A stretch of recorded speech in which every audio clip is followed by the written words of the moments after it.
அரண் வலியுறுத்தல் பாகம் 2 குறள் எண் 36.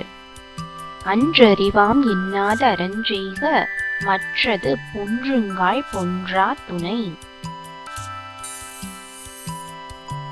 குறள் விளக்கம். இளமை காலத்தில் அறம் செய்வதை பிற்காலத்தில் பார்த்து கொள்ளலாம் என்று எண்ணாமல் இயலும் போதே செய்துவிட வேண்டும். அவ்வாறு செய்யப்படும் அறமே உடல் அழியும் போதும் நமக்கு துணையாக நிற்கும். குறள் எண் 37. அறத்தார் இதுவென வேண்டா சிவிகை ஒருத்தானோடுதான் இடை. குறள் விளக்கம். பல்லக்கை சுமப்பவனுக்கும் அதன் மேல் அமர்ந்து ஊர்ந்து ஊர்வலம் செல்வோனுக்கும் அறத்தின் பயன் இன்னது என்று கூறுதல் வேண்டாம். குறள் எண் 38. வீழ்நாள் படாமை நன்றாற்றின் அஃதொருவன் வாழ்நாள் வழியடைக்கும் கள். குறள் விளக்கம்.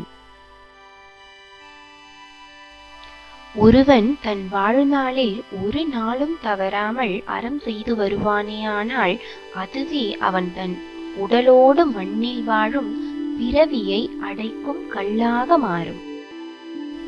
குறள் எண் 39.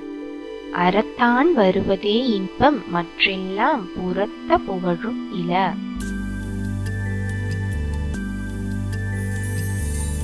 குறள் விளக்கம். அறநெறியில் வாழ்ந்து அதன் பயனாக வருவதே இன்பம். அறம் இல்லாமல் மற்ற செயல்களால் நமக்கு வருவது இன்பமும் அல்ல, புகழும் அல்ல. குறள் எண் 40. செயற்பாலதோறும் அரணே ஒருவர்க்கு உயர்பாலதோறும் வழி. குறள் விளக்கம். ஒருவன் தன் வாழ்நாளில் செய்யத்தக்கவை மற்றவர்கள் பாராட்டக்கூடிய வகையில் அமைந்த அறம் ஆகும். அவன் செய்யக்கூடாதவை மற்றவர்களுக்கு தீங்கிழைக்கும் பழிச்சொற்களும் பழிச்செயல்களும் ஆகும்.